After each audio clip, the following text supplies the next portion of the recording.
우리가 기회라는 말을 자주 사용합니다. 어떤 일을 할 때 기회마저 박탈당하면 그것만큼 가슴 아프고 속상할 때도 없습니다. 기회마저 박탈당하면 정말 기운 빠지는 것입니다. 요즘 청년들이 취업하기가 쉽지 않죠. 근데 서류를 제출했는데 아예 그냥 너는 지방대 또는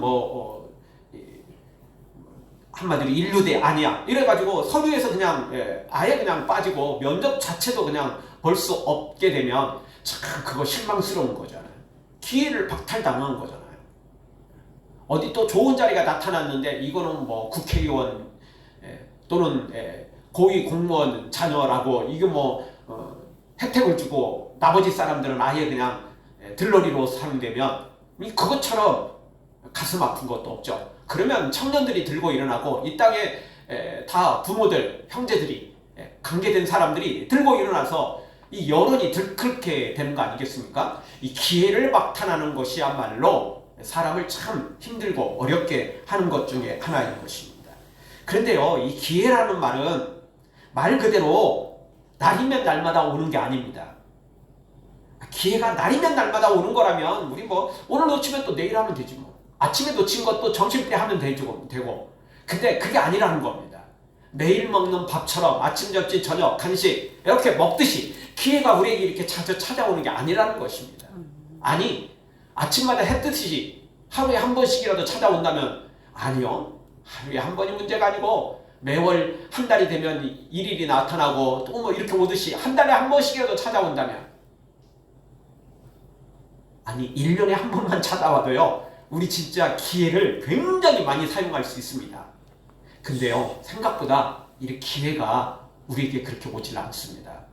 작은 기회들, 평범한 기회들은 수없이 많이 있겠죠. 근데 우리가 진짜 기대하는 기회, 이 기회는 정말 생각보다 자주 오지 않습니다.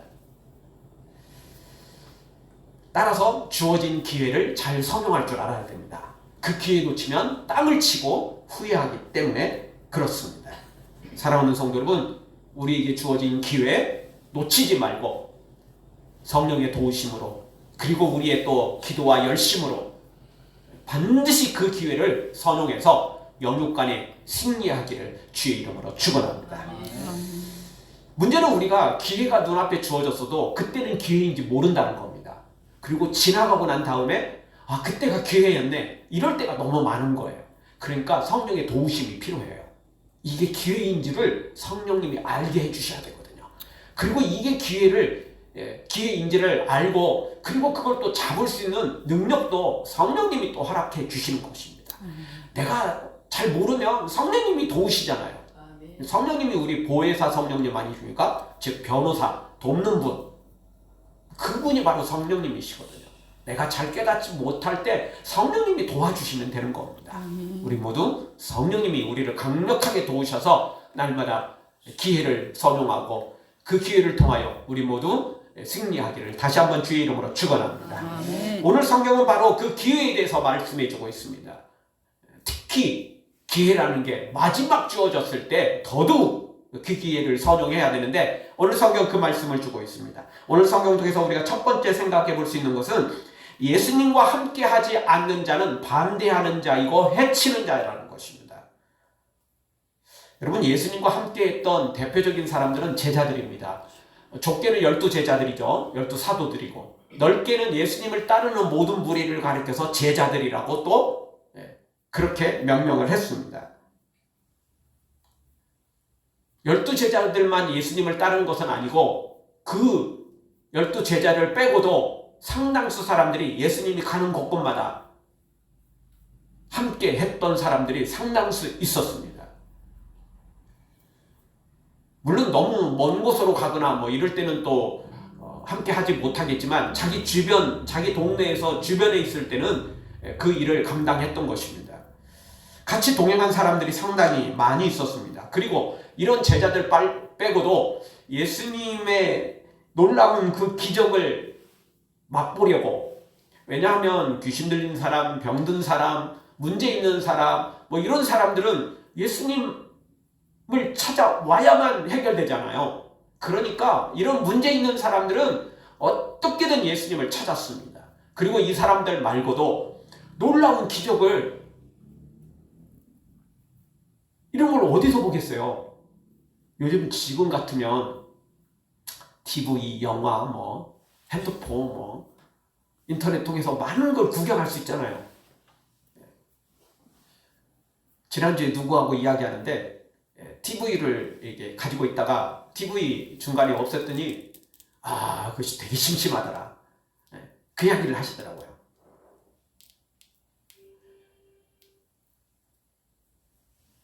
지금이야 TV도 있고 인터넷도 있고 유튜브도 있고 별거 다 볼 게 있으니까 괜찮지. 옛날에 뭘 볼 수 있겠어요. 근데 예수님이 나타나셔서 아주 쇼킹한 놀라운 일들을 벌였어요. 그건 TV나 인터넷 통해서도 볼 수 없는 것들이거든요.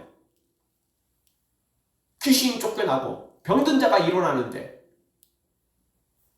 볼 수 없는 사람이 눈을 뜨고 듣지 못하는 사람이 듣고 말하지 못하는 사람이 말을 하게 되고, 여러 가지 몸에 지체가 있는, 장애가 있는 사람이 멀쩡하게 일어나는데 이런 일을 어디서 볼 수 있겠어요? 그러니 그런 예수님 한번, 그런 그 기적의 현장을 한번 맛보려고 그냥 열광적으로 예수님을 따라다니는 사람들이 있었습니다. 그런데 이런 사람들 말고도 또 다른 무리들이 있었는데, 그것은 예수님을 시기 질투해서 예수님을 회방하고 비방하고 정죄하는 종교 지도자들도 있었습니다. 이들은 예수님도 시기 질투했고 예수님의 제자들도 어떻게든 꼬투리를 잡으려고 했고, 그리고 그 예수님을 따르고 열광하는 무리들조차도 경고하고 정죄하고 따르지 못하도록 이렇게 만들었던 것입니다. 왜냐하면 예수님의 저런 인기가 수많은 무리들에게서 시작된다는 걸 알았기 때문에 그들을 어떻게든 떨어뜨리려고 갖은 방법을 썼지만, 그러나 그 누구도 그 예수님의 그 기적의 현장을 막을 수가 없었던 겁니다. 그 무리들도 당연히 막을 수 없죠. 왜? 병든 자들, 귀신 들리는 사람들도 너무 많았고 그걸 보고 싶은 사람도 너무 많았기 때문에 종교 지도자들의 이런 노력은 헛될 뿐이었던 것입니다. 지난번 우리가 이 앞부분에 살펴본 것처럼 이 종교자들은 예수님이 귀신을 쫓아내니까 예수님이 귀신의 왕 바알세불이다, 그러니까 귀신을 쫓아낼 수 있는 거 아니냐, 이 말도 안 되는 어거지를 썼던 것입니다. 예수님이 너무 말도 안 되니까, 너무 기가 막히니까, 야 상식적으로 생각해봐라. 귀신이 뭐가 문제가 있어서 자기 귀신을 자기가 내쫓겠냐? 그렇죠? 아니 뭘 할 일이 없어서 자기 쫄개를 내쫓겠어요? 더 확장시키는 게 사탄인데, 귀신인데 자기 스스로 자기들끼리 분열하고 이러겠어요? 아니거든요, 절대. 귀신 세계는 여러분 정말 군대처럼 아주 철저한 복종 세계입니다. 근데 뭐가 문제가 있어서 자기 부하를 그러겠습니까? 여러분 귀신만큼, 귀신처럼 우리 참 안다라는 표현을 쓰는데, 귀신이 그거 모르는 게 아닙니다. 절대 귀신이 그렇게 멍청하고 미련하고 어리석지 않습니다. 문제는 자기들이 귀신을 힘입어서 엉뚱한 짓 해대니까 남들도 다 그런 줄 알아요. 돼지 눈에는 돼지밖에 안 보이는 법입니다. 근데 문제는 이런 선동에 또 넘어가는 사람들이 있다라는 거예요. 대부분 그렇진 않은데 소수의 사람들은 역시 이런 선동에 넘어가 버리는 겁니다.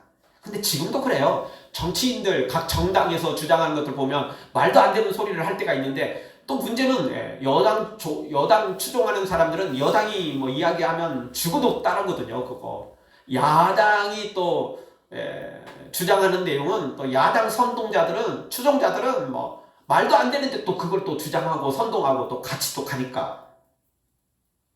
그래서 진짜 사람들은 듣고 싶은 것만 듣고 보고 싶은 것만 본다는 말이 절대 틀리지 않아요. 진짜 똑같은 말을 하고 똑같은 현상을 봐도 전혀 다른 말을 하는 게 여와 야이지 않습니까? 근데 똑같은 상황, 똑같은 걸 보고도 여기 예수님의 제자들과 예수님을 따르는 무리들, 그리고 반대로 종교 지도자들은 전혀 다른 판단을 내리고 있는 것을 봅니다. 문제는 지금도 예전처럼 예수님을 믿는다고 말하면서 행동으로 또 믿는 것처럼 보이는데 실제로는 예수님을 반대하고 예수님을 이용해 먹으려는 자들이 있다는 것입니다. 여러분, 종교 지도자들은 자기들이 하나님의 사람들이라고 말을 했습니다. 우리는 하나님을 섬기는 사람들이야. 우리는 하나님의 사람들이야 라고 말했고, 우리는 하나님의 대리자라고 말할 만큼 그렇게 막강한 권력도 행했습니다. 그렇지만 이들은 실제로는 하나님을 이용해 먹는 사람들이었습니다. 문제는 지금도 이렇게 하나님을 이용해 먹으려는 사람들이 교회 안에 있다는 것입니다. 그것도 목회자들 중에, 그것도 중직자들 중에 있을 수 있다는 것입니다. 아니, 생각보다 많이 있다는 것입니다. 종교 지도자들처럼 말입니다. 그렇게 지금 교회가 타락하고 있고 세속화되어 있다는 것을 우리가 더더욱 알아야 됩니다. 이럴 때 우리 영적으로 분별력을 가져야 됩니다. 그냥 무조건 따라가면 안 됩니다. 그러다가 이단 따라가고 그러다가 잘못된 길 따라가는 것입니다. 큰일 나는 것입니다. 영적 분별력이 없으면 우리 바로 살 수 없게 되는 것입니다. 그래서 성경은 단순히 열심만 가지고 하나님을 섬겨서는 안 된다. 분별력을 가지고 하나님의 열심으로 하나님을 섬겨야 된다고 성경은 우리에게 가르쳐 줍니다. 로마서 10장 2절 3절을 우리 한 목소리 한번 같이 보겠습니다. 내가 증언하노니 이들이 하나님께 열심히 있으나 올바른 지식을 따른 것이 아니니라. 하나님의 의를 모르고 자기 의를 세우려고 힘써 하나님의 의에 복종하지 아니하였느니라. 아멘. 열심히 있었어요? 없었어요? 있었어요. 그것도 누구에 대한 열심이 있었어요? 하나님에 대한 열심도 있었어요. 문제는 뭐죠? 그게 잘못된 열심이었다는 것입니다. 말로는, 그리고 행동으로는 하나님에 대한 열심 같지만 실제로는 내부를 들여다보면, 실제를 따져보면 자기들의 열심이었던 것입니다. 겉으로는 하나님의 열심이었어요. 이거는 정치인들하고 똑같습니다. 입만 열면 국가, 민족을 위해서, 그러지만 실제로는 자기 정당을 위해서, 자기 계파를 위해서, 자기를 위해서 한다는 거 너무나 잘 알고 있잖아요. 이들도 똑같습니다. 말로는 하나님을 위해서, 행동도 또 하나님을 위해서 하는 것처럼 보여요. 그러나 실제로는 그게 아니었다는 것입니다. 물론 이 중에 진짜 하나님을 위한 열심으로 하는 사람들이 있었어요. 우리가 잘 알듯이 사도 바울이 사울이었을 때 진짜 하나님의 열심으로 했던 거예요. 하나님을 위해서 열심으로 하려고 한 건데 잘 몰라서 예수님을 핍박했던 거죠. 그래서 니고데모 같은 사람, 그리고 이 사울 같은 사람, 바로 이런 사람들은 열심은 있었어요. 근데 그게 하나님을 위한 열심인 것도 맞았어요. 자기 개인적으로 이득을 얻으려고 하는 건 아니었던 거죠. 그렇지만 잘 몰랐어요. 분별력이 없었던 거죠. 그래서 종교지도자들을 같이 했고, 그들과 함께 하다가 니고데모도 이건 아닌 것 같다, 확인 한번 해보자. 그래서 예수님을 찾아온 거고, 사울도 그렇게 핍박하다가 다메섹까지 쫓아가가지고 주의 백성들을 핍박하다가 주님이 만나주시니까 이게 옳은 것이 아니었구나 깨닫고, 그리고 변화된 삶을 살지 않습니까? 우리 모두 자기 열심으로 살아서는 안 됩니다.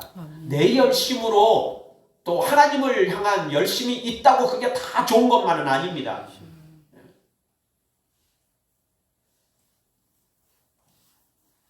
그것이 하나님의 의를 드러내야 됩니다.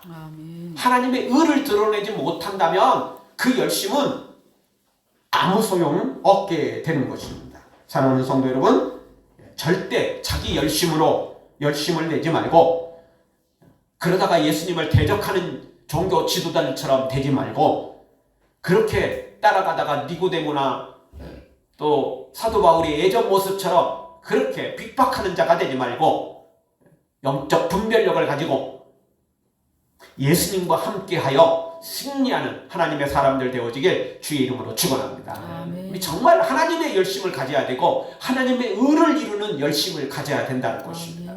그럴 때 하나님이 기뻐하시고 나도 승리할 수 있게 되는 것입니다. 두 번째 주시는 말씀은 사람과 예수님을 회방하는 죄는 용서받을 수 있는 기회가 있다는 것입니다. 여러분, 죄라고 똑같은 죄는 아니잖아요. 그러니까 법원에서도 재판을 할 때 형벌이 다른 것입니다. 사형도 있고 무기징역도 있고 종신형도 있고 때로는 20년, 10년, 1년 또는 집행유예로 또 풀려난 경우도 있고 벌금형으로 끝나는 것도 있고 그 벌금형도 몇 억에서 또는 수십만 원 이런 정도까지 있는 거 아니겠습니까? 우리 정치인들은 100만 원 이상의 벌금형을 받으면 이게 문제가 생기잖아요. 자리 이게 박탈당하거든요. 그러니까 100만 원 밑으로 끌어내리려고 얼마나 또 애를 쓰는지 모릅니다. 죄마다 다 특징이 있고 또 차이가 있는 것입니다. 그런데 성경도 역시 마찬가지입니다. 성경도 사형에 해당하는 죄도 있고요. 간단한 보상 정도로 끝내는 죄도 있는 것입니다.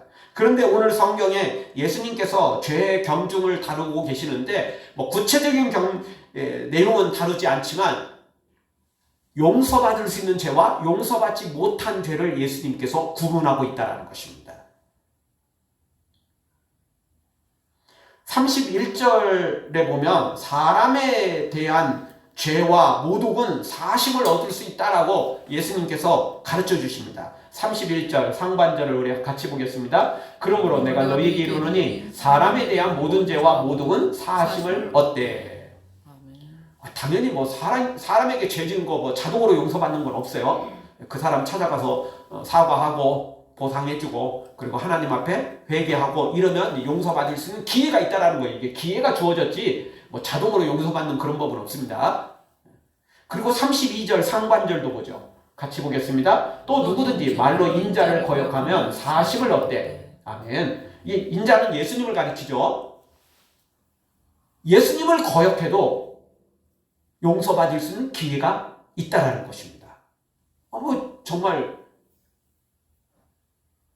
사도 바울도 사울이었을 때 당연히 핍박했고 그렇지 않습니까? 성도들 핍박하고 당연히 그랬고 복잡할 것도 없죠. 예수님의 제자들도 다 그랬잖아요. 예수님의 제자들도 예수님 부인하고 다 도망갔었으니까. 그랬으니까. 그렇지만 그들은 기회를 살렸습니다. 베드로는 새벽닭이 울 때 주의 말씀이 생각나서 밖에 나가 통곡하며 회개했던 거죠. 나머지 제자들도 역시 마찬가지입니다. 다시 회개하고 돌아왔던 것입니다. 기회가 있었다는 거예요. 기회가 있습니다. 우리 하나님은 죄 한 번 졌다고 기회를 박탈하지 않습니다. 기회가 있다라는 것입니다. 그런데 우리 처음 말씀드렸던 것처럼 기회라는 게 날이면 날마다 찾아오는 게 아니라는 거 다시 한번 우리가 기억해야 됩니다. 우리의 삶의 기회뿐만 아니라 영적 기회도 날이면 날마다 오는 게 절대 아니라는 것입니다. 그 기회를 미루고 다음 기회에 하지 이런 사람들은 큰일 나는 것입니다. 많은 사람들이 다이어트를 하거나 또는 금연을 시도하거나 금주를 시도하거나 또 다른 무슨 이렇게 목표를 세우고 하지만 많이 못하는 이유가 성공하지 못하는 이유가 뭐죠? 이번 아니면 내일 하지 다이어트 잘 못하는 이유가 뭐죠? 항상 내일부터죠. 오늘은 먹고 내일부터 합시다. 오늘은 특별한 날이니까 오늘은 먹고 내일부터 합시다. 그러니까 못하는 거예요. 오늘 못하면 내일도 사실은 어려운 거예요. 어떤 것이든지 그래요. 오늘 못하면 내일 쉽지 않아요. 왜냐하면 오늘은 오늘의 이유가 있고 내일은 내일 되면 내일의 이유가 또 있어요. 그러니 오늘 못하는 사람은 내일도 한다는 게 절대 쉽지 않는 것입니다. 그러니까 사람들이 기회를 제대로 못 잡는 거죠. 하여튼 예수님은 우리에게 분명히 말씀해 주셨습니다. 사람에게 지은 죄는 기회가 있다. 그리고 심지어 예수님에게 지은 죄조차도 기회가 있다. 회개할 기회가 있고 용서받을 기회가 있다라고 예수님이 말씀해 주신 것입니다. 아까 말씀드렸던 것처럼 제자들도 다 죄를 졌지만 그렇게 또 회개할 기회를 잡아서 회개하고 돌아와서 신실한 예수님의 제자로 세워진 거 아니겠습니까? 사도 바울 같은 경우는 스데반을 죽이는 일에 앞장선 사람 아닙니까? 스데반 죽이는데 증인이 됐거든요.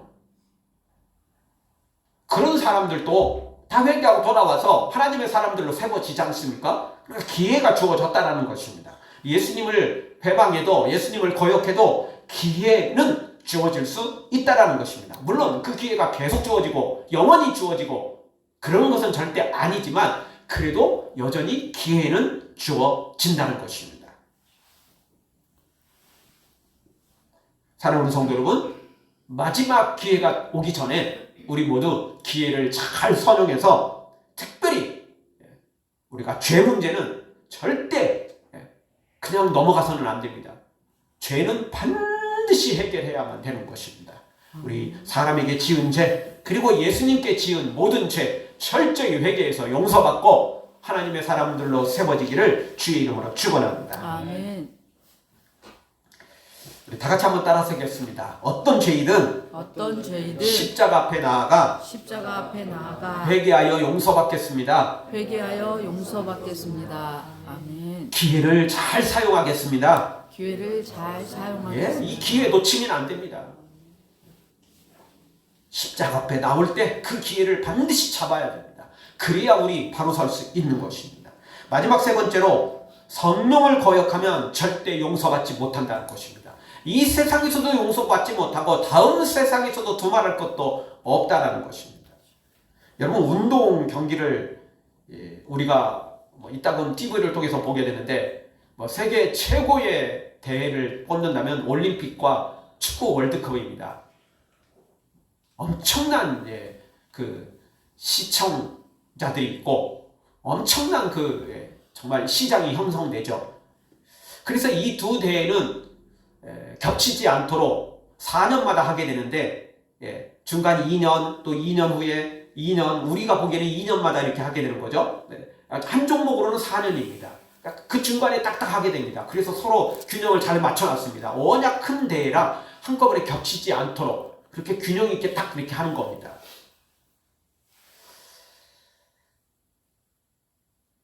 그런데 이런 경기들을 보면 여러분 기회라는 게 있는 것입니다. 축구 경기를 하다 보면 조금 과격한 태클을 하면 경고를 받습니다. 노란 경고를 받게 되면 한 번 딱 되는 거죠. 두 번을 받으면 한 경기에서 두 번 받으면 곧바로 퇴장입니다.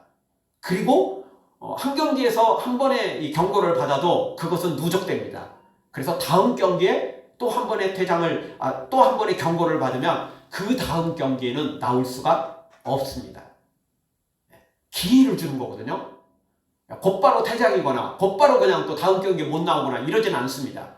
물론 퇴장 나가면 진짜 빨간 딱지랑 나와가지고 퇴장 나가면 다음 경기에 나올 수 없습니다. 이게 기회라는 거거든요. 기회를 주는 거예요. 경고. 기회 한 번 더 주는 거야. 한 번 더 주는 거야. 조심해. 이런 거죠. 올림픽 경기에서도 보면 특히 기록 경기인 육상 경기는 여러분 부정 출발하면 어떻게 되죠? 바로 탈락이에요. 옛날에는 한 번의 기회를 줬어요. 근데 한 번의 기회를 주니까 이 선수가 한 번, 이 선수가 한 번, 이 선수가 한 번 이렇게 여러 번 이렇게 하게 되는 거예요. 개인한테는 한 번의 기회를 주는 게 좋지만 그때 한 경기에서 몇 번의 출발이 나오니까 기록이 안 좋아지고 다른 선수들이 피해를 입어갖고 도저히 이거는 컨디션이 말이 안 되는 거예요. 그래서 경기가 경기답게 되지도 않고 이게 어쨌든 TV로 이렇게 또 방송을 해야 되는데 계속 시켜 그러니까 재미도 하나도 없고 이렇게 되는 거죠. 그래서 어느 순간부터 곧바로 실격 한 번이면 끝나버리는 거예요. 그 마지막 기회인 거예요. 그게 마지막 기회인 거죠. 여러분 우리가 살아가면서 마지막이라는 게 있거든요. 중간에 있는 것은 상관없어요. 좀 놓쳐도 다음이 있잖아요. 근데 마지막이라면 진짜 더 조심해야 됩니다. 왜? 진짜 마지막이니까. 기회가 더 이상 주어지지 않으니까. 끝이니까 말입니다. 그런데 예수님께서 오늘 죄 문제를 다루시면서 사람에게 지은 죄 그리고 심지어 예수님께 지은 죄도 기회가 있다고 그랬잖아요. 그런데 오늘 성경에 보면 성령께 죄를 짓는 것은 기회가 없다. 이렇게 말씀하시는 거예요. 그래서 성령님을 거역하면 용서받지 못한다. 죄의 경중을 다룰 때 큰 죄는 사형이고 태클을 해도 아주 큰 태클은 비매너 태클은 퇴장이잖아요. 곧바로 경고가 아니고 곧바로 퇴장이잖아요. 그럼 사람은 조금 약하고 예수님도 괜찮고 근데 성령은 더 높아가지고 성령께 죄지면 절대 용서받지 못한다. 그런 내용이 아니고 그렇게 오해하시면 안 되고요. 사람에게 죄를 짓든 예수님께 죄를 짓든 물론 사람에게 지은 죄보다 예수님께 지은 죄는 더 크겠죠. 왜냐하면 예수님이 천지를 창조하신 신이니까 창조주시니까 예수님께 지은 죄가 당연히 더 크겠죠. 그런데 예수님께 지은 죄는 그나마 기회가 주어지는데 왜 성령께 지은 죄는 기회가 주어지지 않느냐. 이 말은 예수님께 죄 지은 건 기회가 있다는 겁니다. 어떤 기회? 성령님이 오셔서 성령님이 회개하도록 돕는 기회가 있다는 거예요. 근데 성령님께 죄를 지면 성령님을 거역하면 누가 도와주겠어요? 기회가 없다는 거예요. 그게 마지막 기회라는 거예요. 좀 더 쉽게 말한다면 축구 경기로 치죠. 예수님께 사람에게 지은 죄 이것도 만만치 않지만 그래도 이거는 브리킥 정도로 이렇게 주는 것 그냥 반칙이죠. 근데 예수님께 지은 죄는 이쯤 되면 이제 경고겠죠. 노란 닭지 나가는 겁니다. 경고입니다. 그런데 성령께 죄 지은 죄는 이거는 경고 누적입니다. 바로 퇴장감입니다. 왜냐하면 마지막 기회거든요. 예수님께 지은 죄까지는 기회를 더 주는데 성령님은 진짜 마지막 기회라는 것입니다. 오늘 성경 다시 한번 보죠. 31절 하반절에 보니까 같이 한번 보겠습니다. 성령을 모독하는 것은 사하심을 얻지 못하겠고 성령을 모독하는 건 사하심을 얻지 못한다. 분명히 예수님이 선언을 하셨습니다.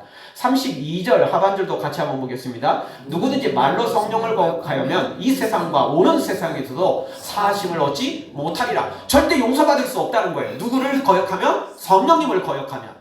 다시 말씀드리지만 성령님께 지은 죄가 더 커서가 아니고 이게 마지막 기회이기 때문에 그런 거예요. 여러분 우리가 성경을 통해서 보게 되면 구약시대가 있고 신약시대가 있습니다. 그리고 신약시대 안에서도 예수님의 시대가 있고 성령시대가 있습니다. 즉 예수님이 이 땅에 오셔서 십자가를 지시고 부활 승천하실 때까지는 예수님께서 그 사역을 감당하셨습니다. 그리고 예수님이 승천하신 후에 우리에게 성령님을 보내주셨습니다. 그래서 성령이 너희를 인도하고 돕고 함께 할 것이다. 고아처럼 너희들을 버려두지 않을 것이다.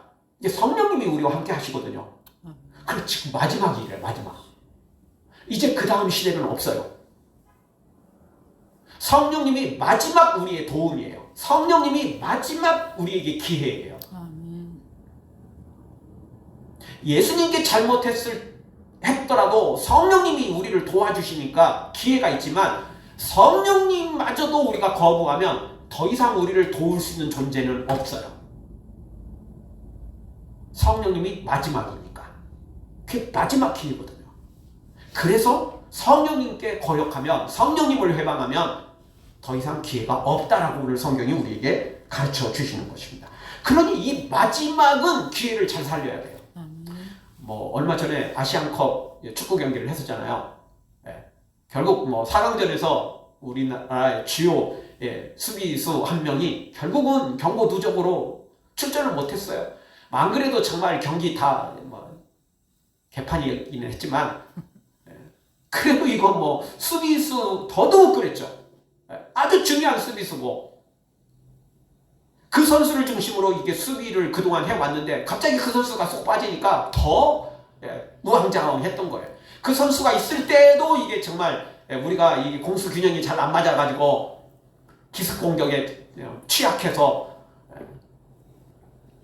문제가 있었는데 그 선수를 중심으로 수비를 구성한 그 핵심 선수가 빠지니까 더더욱 그냥 문제가 생겼던 것입니다.